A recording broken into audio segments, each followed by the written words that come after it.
I'll be speaking, well, for most of you who joined us during the Communication Summit in Savoy. I think it was shared there that I had some problem with my eyes. So forgive me if I'll be speaking with one eye with you this morning. I'd like to start off by acknowledging the team of NPUC during the Savoy Communication Summit po. They've been a great help, and I would like to appreciate Kuya July for the very short notice, yet he was able to deliver and share some wonderful content for the church, for the World Church. As a matter of fact, the video that he edited and the video that he produced was used and was published doon po sa ating pinasa natin sa ating GC Communication, and they appreciate your work, Kuya July.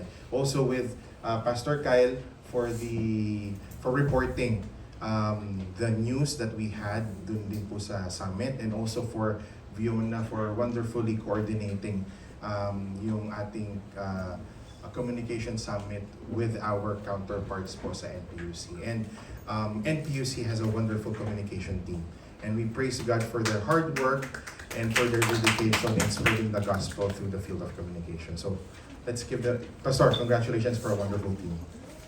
Yan.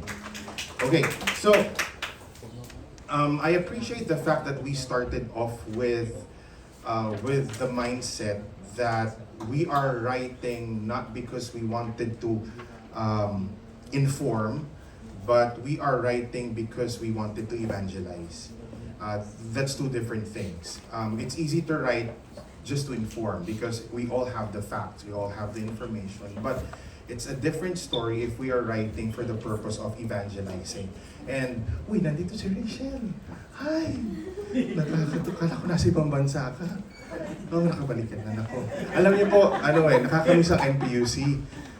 Familiar faces when you were just starting back in 2010, when all of us worked together as volunteers, and you see how the Lord has guided each and every one of us and where the Lord has led us. It's just marvelous to see si Ate Janet, si Rachel, and these people that you've worked with before is just a manifestation of how wonderful the Lord is, and we continue to praise God for that. Nice to see you, Rachel. So, what is ANN? For most of us, probably we don't come across ANN that often, no? ANN is the official news channel of the Adventist World Church. So, I want to reiterate that we are writing not for just the purpose of our local missions or conferences, because we want you to understand that you are part of a global church, and so you should be writing for a global perspective. It's not just because you wanted to inform people from your own territory, but you wanted to share the good things that is happening locally to a global church. Okay? That's why ANN exists. So, with the current situation that we have, ngayon po, back in November, our population hit the 8 billion mark. Diba? And it continues to grow. Of the 8 million, 5.21 billion people are online. And of that 5.21 billion, on the average, that includes you and me, okay? On the average, we spend 2 hours, more than 2 hours every day. Recording in progress. Thank you. And on the average, we spend 2 hours, more than 2 hours a day of doing social media, browsing your internet, and being available online. With that fact or statistics that we have, it's a huge opportunity for us to reach people online because ANN is an online platform. We don't have a written publication or a print publication for ANN. So ANN comes in two forms, video and written. So these are ways on how we can reach people in a global perspective, particularly for our online audience. So, I have 30 minutes to discuss ANN with you. So, ANN is Adventist News Network, written in three letters, ANN. I'd like to start off and give you 3 points why ANN. So thank you pala Pastor Kyle why you reiterated taking notes and I didn't make any presentation because we wanted to start the workshop by understanding that we don't, as much as possible, we try to get information by ourselves, not through what we heard from other people. Sometimes, victim kasi ako nun eh. I try to get information from other people who attended the event. Pero sometimes the accuracy is challenging. Kasi sometimes you cannot verify if the information that you have acquired from another person is accurate, complete, or may nadagdag, fake news, whichever. So it's still better on our end as news writers or as content creators, we come up with an idea to gather information, do the research by ourselves so that we can verify and we can attest that whatever we have written is accurate and can stand by itself. Okay, so let's start with A, Adventist. So what is Adventist? Of course, when we write, we have to understand our identity, who we are, who are we writing for, and what's the purpose of our articles. So we have to understand that in the articles that we have, that we are writing or we are going to write, our identity should be there first and foremost. That we are a group of people who believes in the second coming of Christ, and that it should reflect in whatever event, whatever program, whatever article, whatever content we're going to produce. Second, we have to stick with our brand promise. What is our brand promise? Anyone? Just do it. Yun ba yun? No. So, our brand promise as a church is what? We can help you understand the Bible to find what? Freedom, healing, and hope in Jesus. Okay? So, that's the basic. That's the foundation of what we are writing. And it's very important that everything that we write leads to that brand promise. We cannot promise something that we cannot do or we cannot accomplish. Kailangan, kung may pinromise tayo sa readers natin, it's something that is achievable, it's something that is doable. We cannot say that we cannot write in our articles that it is through the program that we can baptize you or heal you or bring you to an understanding of Jesus or whatsoever. We have to write in our articles or share in the articles something that is achievable. And our brand promise as a church is that we can help them understand the Bible. We can help them understand healing and discover hope in Jesus. And that's what we can do for them.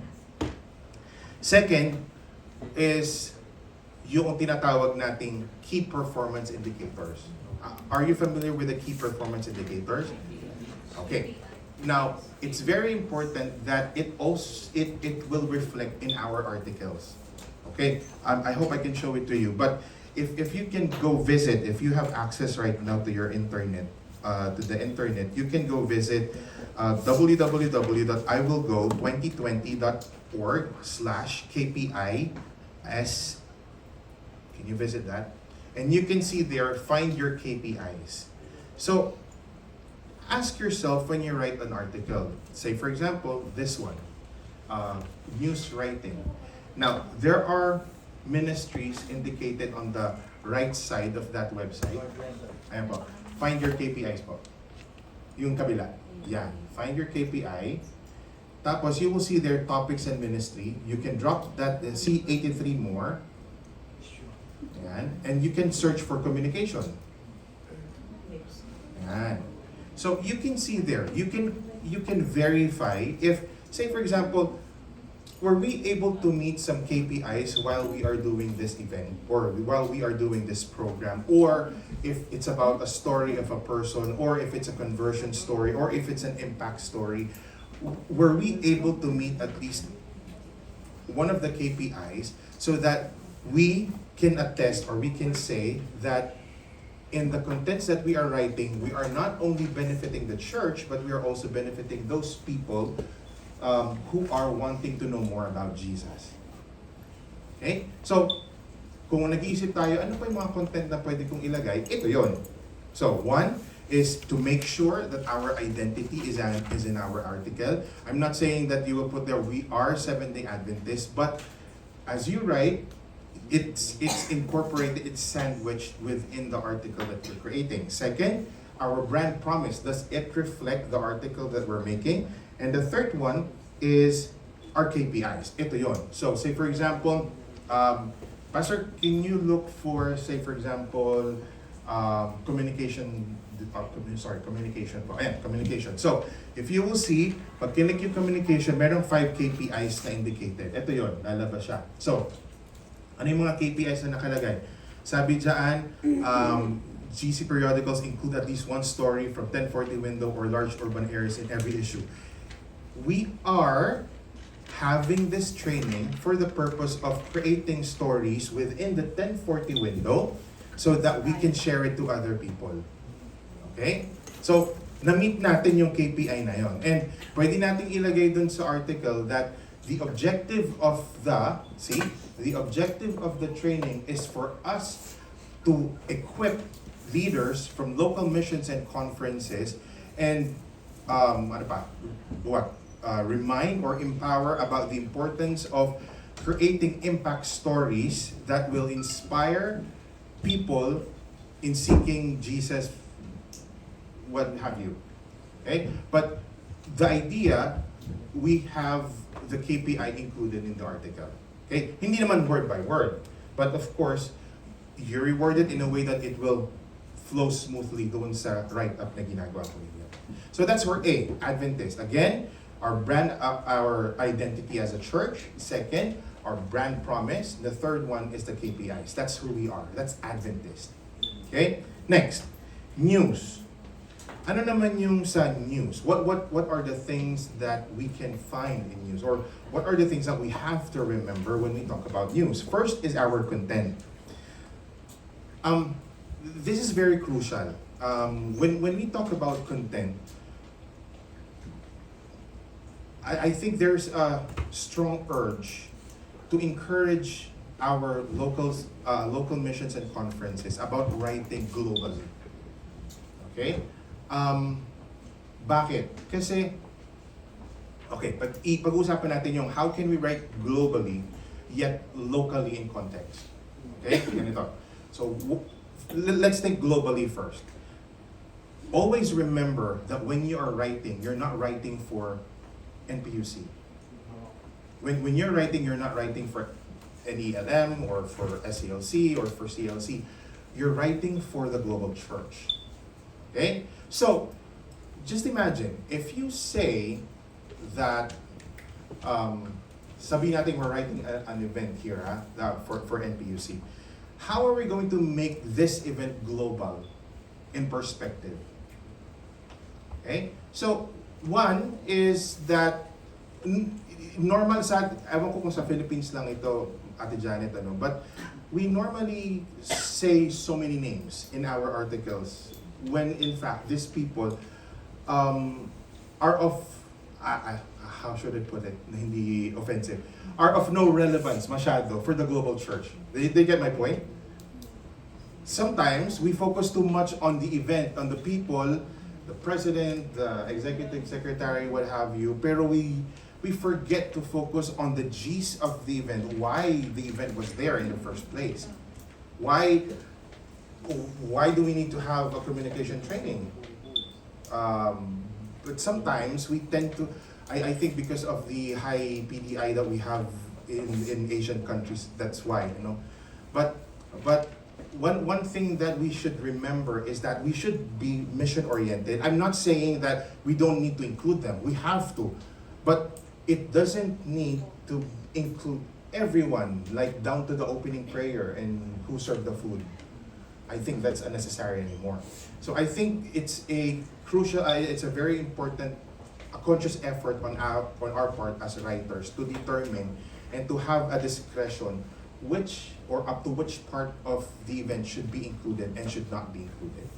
Okay, so in terms of writing, there are terms that only Adventists understand. Do you get my point? Sometimes we say Central Luzon Conference, pero remember, ANN is not only publicized for the Adventists. When you put it online, it's already available for non-Adventists. Now just imagine me, a non-Adventist, reading through your article and I came across the word Central Luzon Conference. What's Central Luzon Conference? Or say for example, I'm a non-Adventist, I came across the word Southern Asia Pacific Division. What's this? A division of what? Is it a construction company or right? So we have to find a way that it can be understandable and comprehensible by those people who doesn't understand our environment. So how are you going to put that in other words? So probably you can say the Adventist Church in the Central Luzon region, or the Central Luzon headquarters, or the Adventist Church in the Southern Asia Pacific region. So they understand that there is an Adventist Church in the Southern Asia Pacific, the Adventist Church in the North Philippines, the Adventist Church in the South Philippines, the Adventist Church in Central Philippines. See? So these are just some ways on how you can make how you can make our contents global by simply changing the context of your description or your lingues that we have for our church. Tayo maintindihan natin yun. How about the president, executive secretary, treasurer? They can probably understand that. But again, when we write, it's very important and crucial that we write in a global perspective. Second, I think nabanggit na ito ni Brent at saka ni Fiona early on in their presentation about the importance of the WHs and the Ys. So this is still important. The WH question should be answered and should be present in your articles, because remember, pag nagsusulat tayo, it's not only about ang daming reasons why we are writing. One is inform, second evangelize, third documentation. You know what? When you write something, it's going to be part of the church's archives. And archives is very important for the church because, alam niya ni Melo, when people look for information, you know ESDA? How many are familiar with ESDA? The Adventist, the Encyclopedia of the Seventh-day Adventists. Kung wala yung mga minutes doon sa archives, kung wala yung mga MISPA, kung wala yung mga outlook, kung wala yung mga articles na sinulat ng mga previous communication department staff, the ESDA will not be in existence. Kasi whatever is written in ESDA is a consolidation of all information written in history through our past publications. So you see, there's more to just writing. Yung event na ito will be recorded in history through MISPA, that when generations in the future will look back, they will say that the church has been existent, has been very active in digital ministry, and that one time in our history in NPUC, NPUC was very strong in media ministry. Diba? So again, it's also part of our archiving. It's part of our history. It's part of our documentation. Second, next one after identifying our content, writing globally. Second, answering the WHs. Third is why. What is our purpose of writing? Okay, so I think it's much better to focus more on the whys rather than the basic information. The basic information, you can consolidate that in one paragraph. Tapos na yon.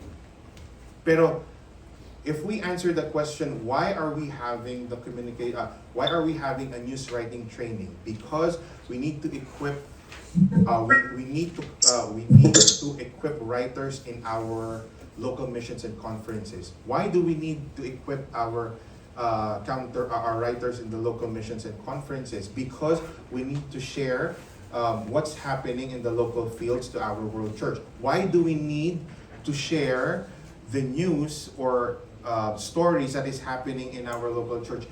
Because it's part of our mission as a church to spread the gospel in different parts of the world.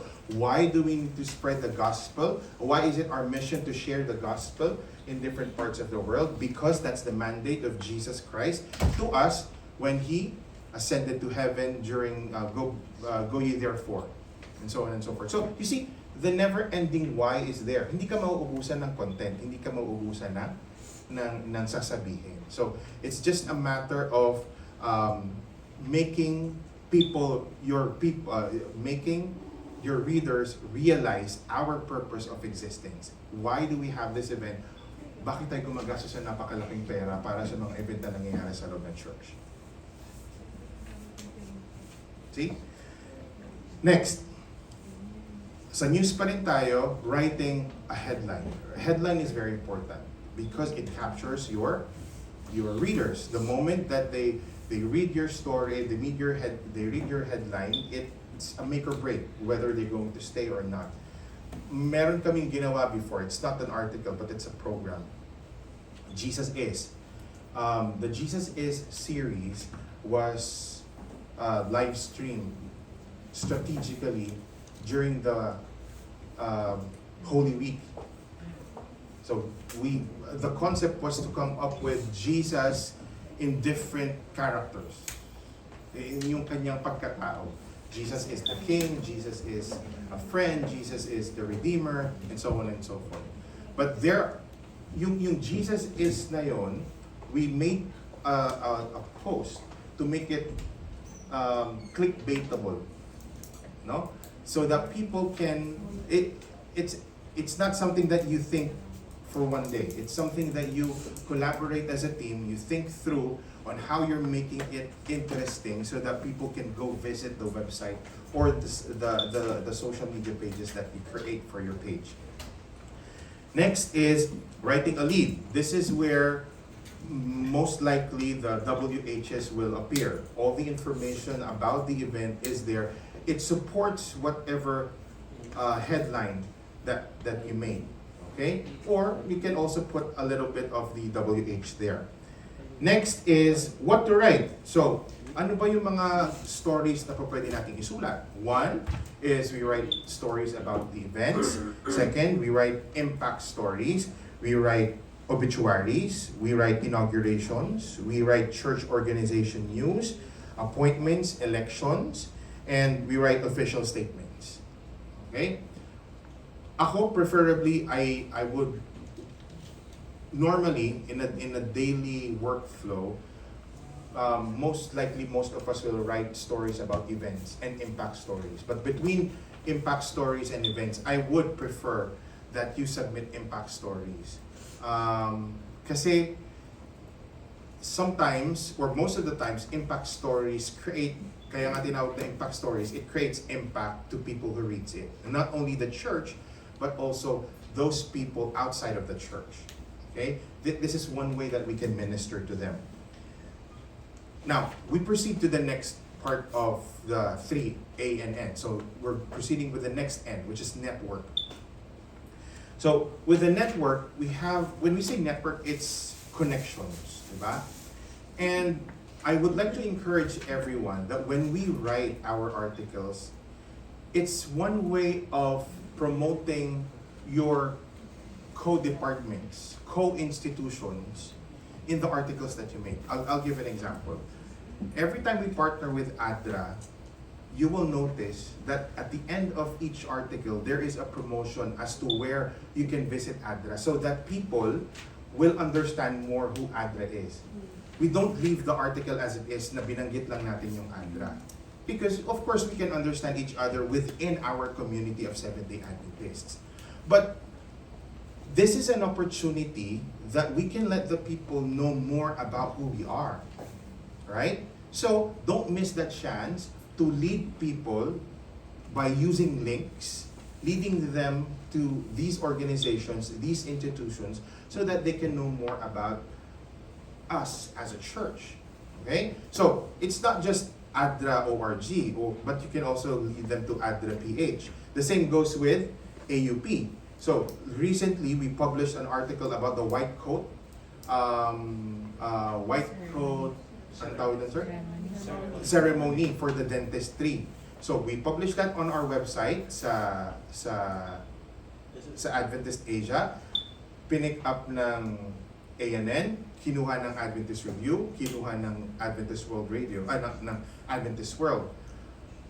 But if I just put there, if I leave it sa SSD lang, the audience is very limited, right? But if we put there a link wherein people can understand and discover more about AUP, leading them back to the website, so that's an opportunity that we can promote our own brand as well.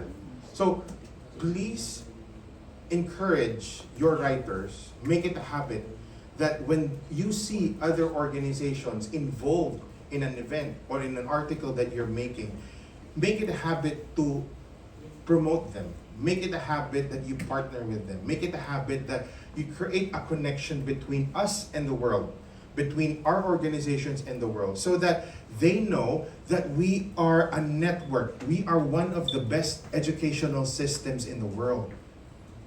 And not a lot of people know that.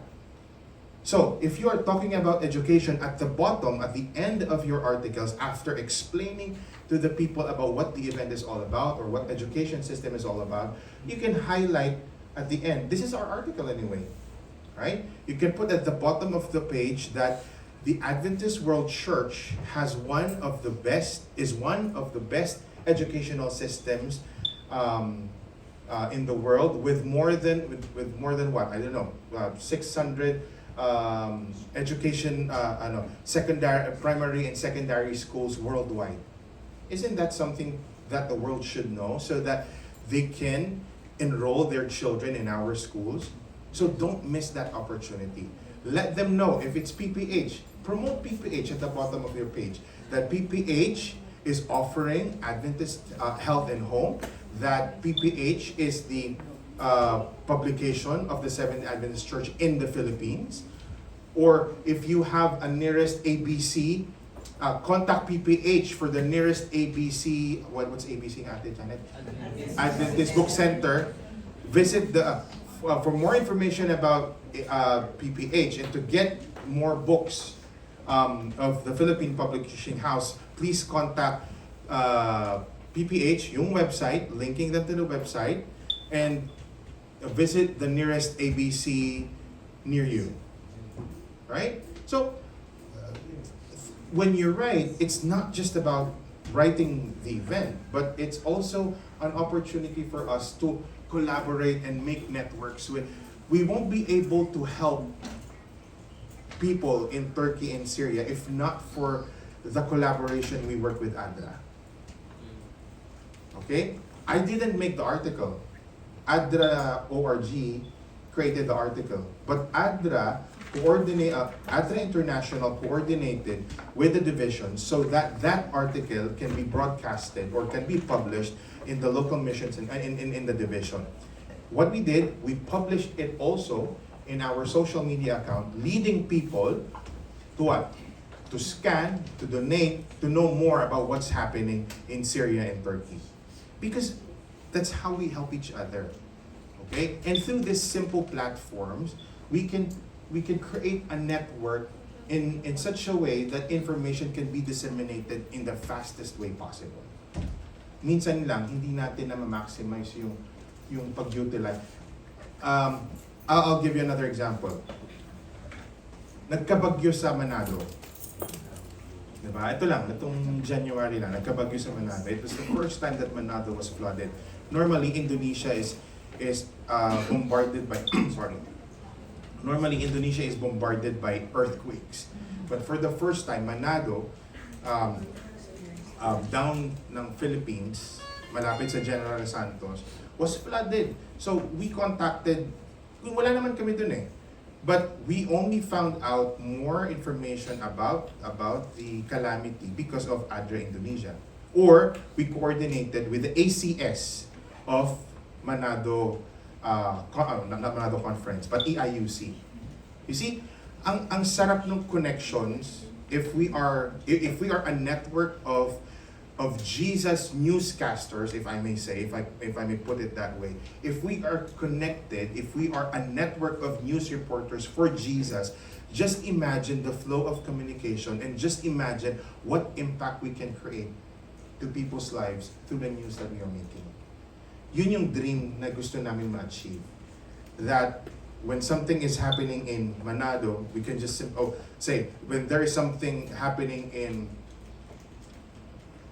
sabihin natin Isabela o may bagyo, we can just contact someone from Isabela and say, ma'am, meron po ba kayong personnel who can get footages and make a story out of what's happening in Isabela, like real time, telling us na hindi yung maghihintay tayo sa NDRMMC about the update na ito na yung number ng namatay, ito na yung number ng apektado, ito na yung... Kasi,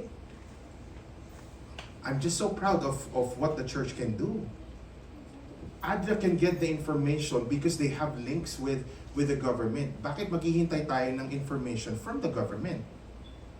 They get my point? I mean, we have the capacity because, just so you know, ADRA is working with NGOs. And they receive information from the government as well.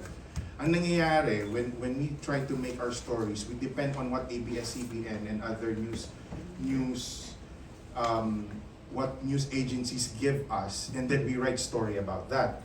When in fact, we can get the story straight from ADRA because they have, ano ang tawag na natin, SITREP. They have a situational report that you can actually get from them fresh from their meeting with the national agencies, and you can come up with an article out of that with accuracy. Diba? So, sa end pa lang ninyo, in collaboration with these agencies, you can already come up with an article that is Adventist in context, with a perspective of the church helping the community, and that our presence as an Adventist community is established. It's a matter of helping each other. Marami tayong magagawa. I'm telling you, the church is so equipped in so many things. We're just not maximizing our full potential, at least for writing news. Next is a network of languages. Kuya Edward, papaano yan? Sorry. Kuya Edward, papaano yan? Hindi namin kundi challenge para sa amin to write the article in English. Okay, so this is something that we have thought about and discussed within the team in SSD. We are encouraging you to write your articles in your own language. Tagalog, actually because in SSD we have 13 countries, 14 countries, I'm sorry. 14 countries, and each speak different language, Bahasa, Thai, Lao, Vietnam, and we cannot force them to write their articles in English. So, keep your language. Write your articles in language, report your news stories, news videos in your local language, in Tagalog. Okay? And then on our end, we'll make the necessary adjustments to make it available for the global consumption. Okay? It's either we use Google Translate, or if you can write your own story in English, much better. For the videos, you can put an SRT, so that we keep whatever videos that you make, share it to the global church as it is, and put their own what do you call this? Put their own assets, AN assets, so that whatever video that you use locally, it's the same video that they're going to use globally. So, how's that for empowerment? Ate Amy?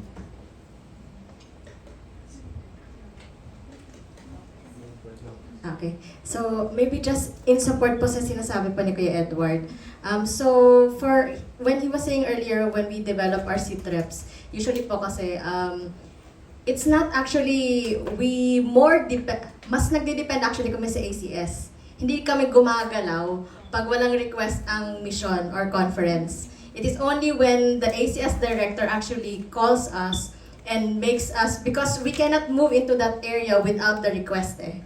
So yung ano po namin, actually, we are now moving towards, we want the communications department na sumama palagi sa ACS pag may response. Kasi po yung, maybe in support also sa sinasabi ni Kuya Edward, when it goes to ANN, it goes to the international, our international network for the church.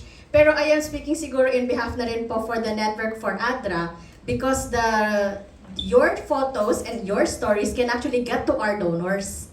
So yung ano po kasi namin, ang sobrang babagal po kung hintayin pa na kami pang pupunta sa field. Pero po pag for example may comms na nasasama mismo sa ACS, tapos yung ano po natin, kasi usually we request a pastor or we request pwede po umikot po muna kayo, magkuha kayo ng information from the munisipyo, kung ano yung data, kasi hindi pa nakakaabot sa national office na for disasters. Pero yung ano po, pag may photos na, pag may videos na, ang bilis po. Ang bilis po makakuha po ng possible funding for stories, for we now have, what do you call that? Because of our relationship, at least, mas mabilis na po ang network namin sa SPUC. Because one of our staff over there is a Hope Channel host. We hope po na sana dito sa NPUC magiging ganun din po. Kasi sobrang dami po nating pwedeng gawin if we work simultaneously. Ganun pa. Just imagine the content that you could create.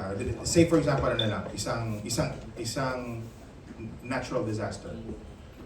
One is the local mission can create an official statement.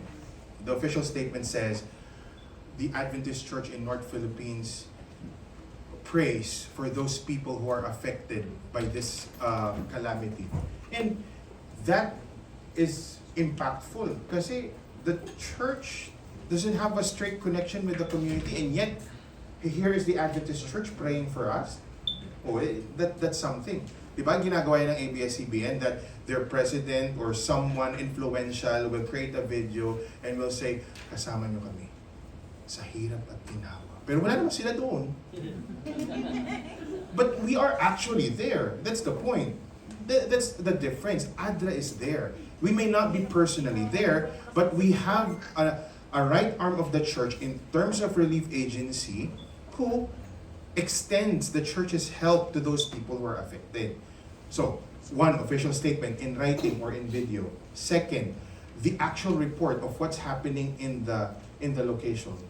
That we need help, we need, this is the donation, this is a place where you can, people wanted to help, pero saan sila magpapadala ng tulong? Wala naman silang padalhan.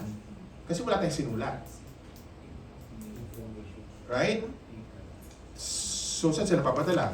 Sa ABS. Right? I mean, there's nothing wrong with that because pupunta rin naman yun sa sa mga nangangailangan. But my point is, that's part of our mission. We should, of all people who knows mission, we should be at the forefront. Right? Okay, so going back to language. So you can create your own articles in Tagalog, or you can report your videos in Tagalog. No problem. But when it comes to video, we just suggest that when you submit it to us, you submit it with an SRT. SRT is like a subtitle.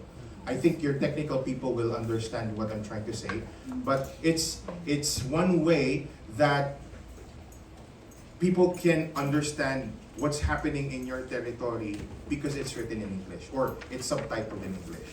Okay? Now, next one is news videos reported in local language submitted to Division GC with SRT for global distribution. Okay, so we just wanted to say we're living in a perfect world, no? We just wanted at least to receive one article from the union, from NPUC every week. And of course, NPUC will depend from the articles that the local missions and conference will submit. Right? Kasi right now, there are a lot of stories, but the writers are few. And I cannot be in one place after another in just a matter of 2 days or 3 days. Kasi maraming nangyayari talaga. And we cannot be traveling from one place to another every single day kasi magastos. Di ba? So, we need to work collaboratively. Yung nangyayari sa NELM, yung nangyayari sa NLM, yung nangyayari sa SLM, please share it with us. Okay? Gusto ko I really appreciate that Ate Janet reiterated that just right. You're right for the purpose of ministry. Later on, I will show you something for the workshop that we can all work on so that it will be, we try to make it as easy as possible, that we can accomplish articles. Okay. Now I'll show you. I'll proceed now with the I'll proceed with the workshop. May papakita po ko sa inyong form. And I would like to encourage you to accomplish this form habang nandito po tayo. This is a form that we can use so that if ever na hindi man po tayo makagawa ng mga article, you can simply fill out this form. Ay, meron po kayong connector for USB-C? Sorry po. This is a form that you can accomplish so that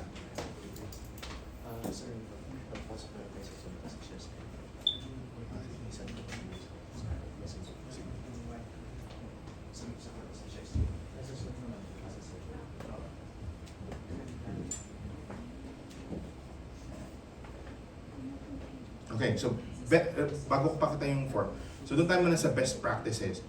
I mean, not best, I'm sorry. This is what we normally do so that we can come up with an article. Let's start with the headline. So how do we write our headline? Normally, pag nagsusulat tayo ng headline, we already know the who, what, when, where. Okay?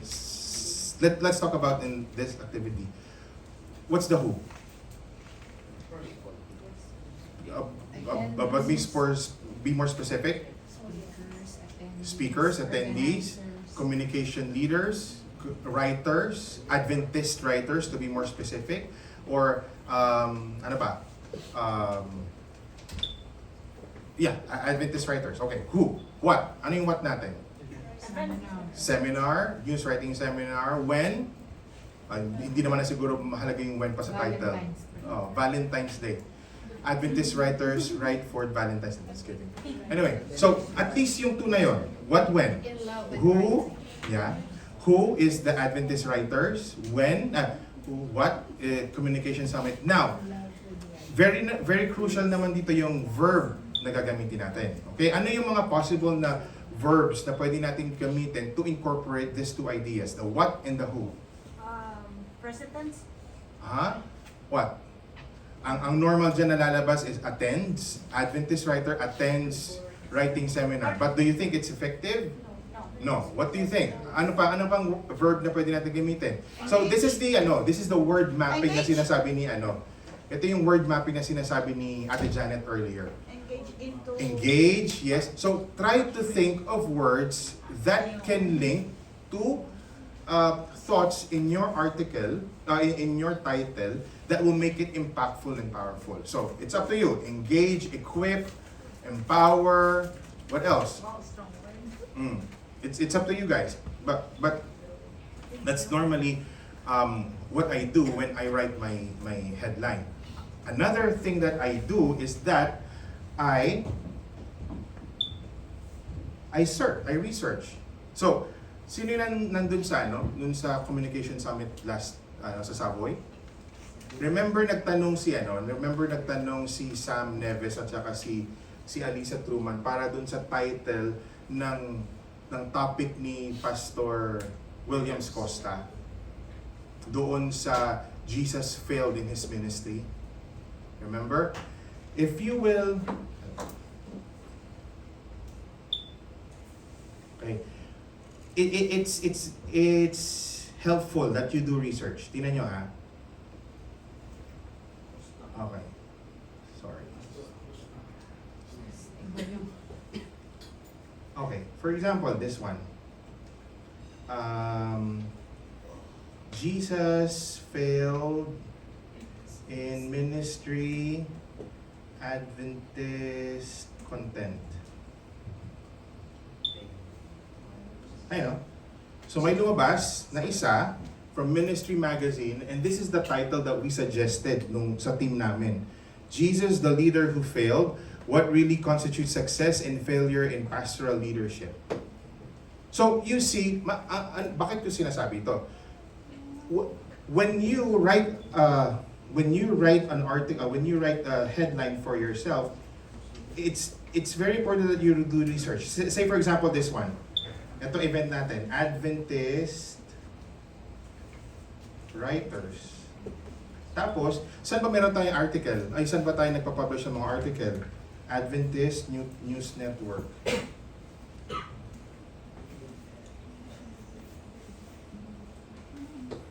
No internet. See? Ay, bakit sa akin wala? Ayan. So, no internet. Ayan.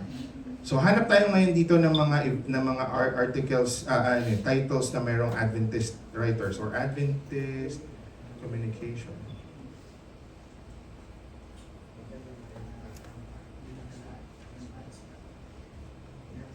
Ayan, Adventist Communication Conference fosters blah blah. Ay, sa ano pala yun? Sa SST. Anyway, so you see, pag nakita nyo naman yung article na may existing na ganun, whether it's from Ministry Magazine or Adventist Review or Spectrum or whichever Adventist website, you can have an idea on how you're going to write your title. Tama? And from there, you will just adapt that article from your existing event. Now, let's say for example, ito nga yung event ninyo. I'm giving you ways on how it can help you establish your headline, your lead. So, ano pa yung ginagamit natin? So, right now, with the help of different applications, ang ginagamit namin is Skillbot. Now, look at this. This is an app, an online app which helps you to reword or create an effective headline or content for the articles that you're making. I'm not disregarding the editors, but this will help your editors work lesser and spend more time in other things other than editing. Okay? I'm not saying that after you have used this one, no need for an editor. We still need an editor. Kasi hindi niya makakwalify yung content for Adventist. He can this app can qualify your tenses, your way of delivery, your thought of thinking, pero the context, we still need an Adventist eye for it. Okay? So, let's say for example this one. Ito yung title natin. Adventist Communication Conference fosters partnership between creatives, ministry, blah, blah, blah.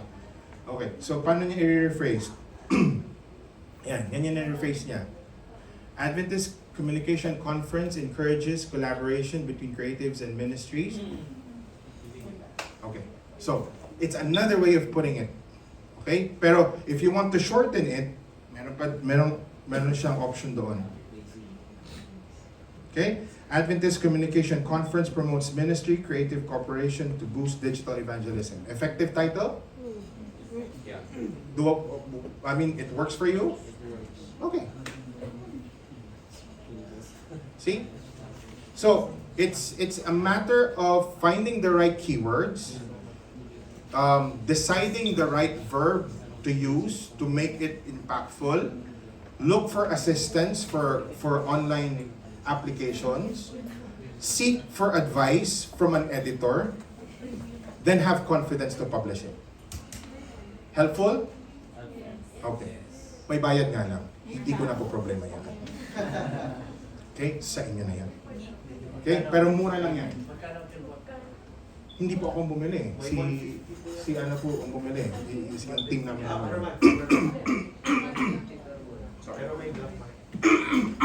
Okay. Okay. So, there are other applications now. May AI pa ngayon. And I tried some of the AIs. It's still, it's helpful. Pero sometimes, some AI applications is kind of limited in terms of the Adventist context of it. Okay? In terms of research, pwede. Pero in terms of context, kailangan nyo pa rin i-double check. Kasi sometimes it's not that accurate. So, I'm referring to, probably some of you know, yung okay, anyway. Okay, so, that's one. Okay, next one is identifying your platform. Pag nagsulat po tayo, one of the important things that you need to identify is where are you going to publish your article? Okay, if it's social media, listen to this. If you're writing an article in social media, I think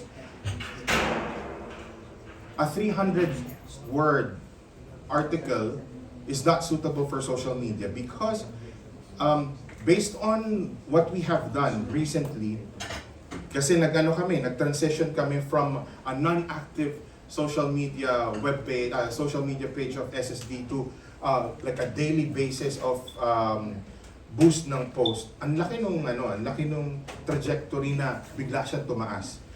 And we also considered the length of the videos that we create. Now, from a 3-minute video to a 30-second video, ang laki ng retention na nagagawa para sa tao. Okay, lalo na sa mga viewers. So if we do the same thing with our articles, if we create contents of very long length, I think we will not be able to sustain yung audience. But if we keep it short and simple, leading them to a platform wherein they can read the whole article, I think that will be more efficient and that will be more effective because it not only gives them a gist of what you're trying to say, but it's leading them to a much broader identity of the Adventist Church through your website. Okay? So, identify your platform. Pag sa social media, keep it short and simple. Pag sa mga website ninyo, you can write the full article. There's no problem. If you're writing for what else? For your newsletter, you can keep it as it is, kung ano man yun nandun sa website. Okay? Next is research. Make sure that you do your research. Very important po ang research. Pag kayo ay kumuha ng information galing sa ibang tao, hindi research yun. Marites yun. Kasi you cannot verify if the information is accurate or not.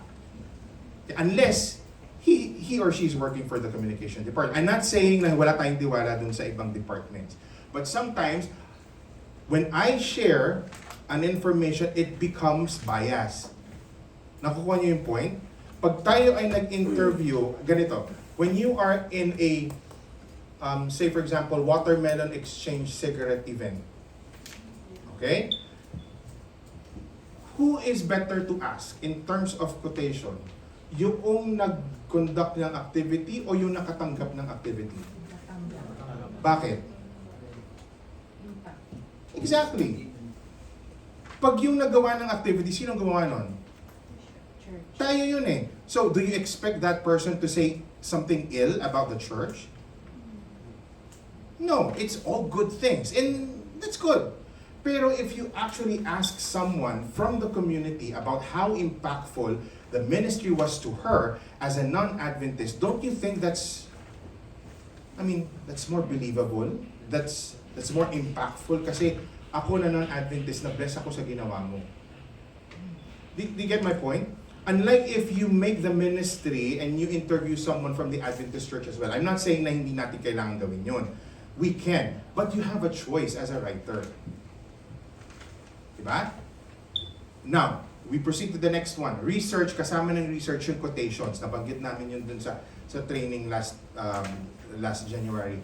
When we talk about quotations, it adds humanity to your articles. Hindi lang siya about what Edward wrote, what Ate Refel wrote, what Melo wrote. The quotation gives a personal touch to your articles. Kasi hindi sa'yo nang galing yun. Sinabi yun nung pastor na nagsalita during the event. Sinabi yun nung actual personnel, yung actual speaker, yung actual attendee na nandoon sa program. Okay? Kung halimbawa sinabi noong tinulungan sa ADRA na nagpapasalamat po ako sa ADRA dahil sila po yung unang nag-respond sa amin nung kami po ay nahihirapan at nagbigay po sila ng maraming tulong sa amin. Oh, how about if you quote that in your article, it gives reality and humanity to whatever you're writing. Huwag i-imbentohin ang quotation, ha? Huwag niyong i-imbentohin. Kasi pag inimbento nyo yan at nabasa ng tao na nakita nila yung pangalan nila nandoon, hindi ko sinabi yan. Sino nagsabi niyan? Hindi ako nagsabi niyan. Invento din yung tao. O pwede rin inventohin yung tao. Tapos na nakalagay doon, recipient of the ganyan. Huwag nating dayain yun. Yun na lang eh. Ibigay na natin yung katotohanan doon sa article na yun. Okay? So quotations are very important. If you can put as many quotations in your event, necessary ha? Necessary. Put it. Huwag naman din tayo maglagay ng quotations na, oh, I was blessed by the event because the hotel was really good, the food was nice, and I'm very blessed by what transpired in the program. That's given. I think it's much better to quote lines from speakers of what they said during the program. Okay? So, how will you get that? Listen. Hindi ka po pwedeng maging writer na pakitake note mo at sabihin mo lang sa akin kung ano sinabi niya, isulat ko lang. Hindi naman po pwedeng ganun. Kasi again, writing is a learning experience for you. It develops you, it teaches you, and it helps you discern what are the things that is beneficial for the church and for those people who's going to read it. Okay? Now, proceed tayo dun sa form. Ito po yung natin, workshop. Paki-fill out po ito. Okay, this is a form. Okay? Ito yung news writing in an article form. Okay. Ito yung news writing in a form. Ganun. Hindi siya, in a writing. So, gagawin lang natin, i-fill out natin yung mga information na nandiyan. So, i-disregard nyo lang yung hindi ko pa kasi mabura kasi kailangan ko pa information. But, say for example, department, kayo maglalagay, ano yung department na in charge? Say, in this case, this is the communication department. Tama? Title of event, ano yung event natin ginagawa natin ngayon, anong title nito. Second is date and venue.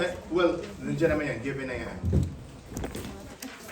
So, all I want to ask you is to fill out the form and then that's it. Yun na yung article na gagawin natin. By the way, whatever article that you have written, whatever article that you have filled out using this form, the byline will still be attributed to you. Okay? So meaning to say, i-draft namin yung article, i-draft namin yung information, provided na kumpleto din yung details na nandoon sa form. Kasi mahirap din naman magpabalik-balik. So make sure that all the information is written, it's accurate, it's para namin kayong correspondent, di ba? If you can write it sa inyong on your end, much better. Submit it to us, we'll just do the editing. Okay? Pwede din yun. Or you fill out this form, fill it out as accurate as possible, submit it to the union so that they can work it, NPUC Communication Department. They will draft it, have it published in NPUC website. We will grab the story, use it for SSD, share it with ANN, and so yun yung workflow natin dito sa event na ito. Quotes from don't limit yourself with one, ha. Hindi ibig sabihin na isang line lang nun dyan, isa lang din yung quotation. Pwede kayong go as many as possible. Hindi pala si Noeline. Si Noeline.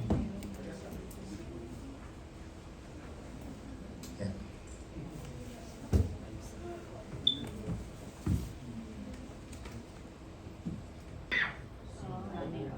Runner. 672 years old, finished a 5K run. Oh, ha? So, news siya, hindi? News. Tapos anong i-highlight natin? 100 years old na siya. Exactly. The health message. So, you see how the thought process goes. I-identify natin kung ano yung highlight ng program. Hindi naman po pwedeng lahat ng highlight yung fun run. Di ba? So, you have, kaya nga sinasabi ko sa inyo, kailangan may research. Doon sa fun run, ano yung nakastruck sa inyo? It's either yung pinakamatanda o yung pinakabata. Or, Purpose. may cancer, pero kahit na may cancer, tinapos siya pa rin kahit na may sakit siya, tinapos siya pa rin yung fun run. Di ba? So, ano pang pwedeng ano pang pwedeng highlight doon sa fun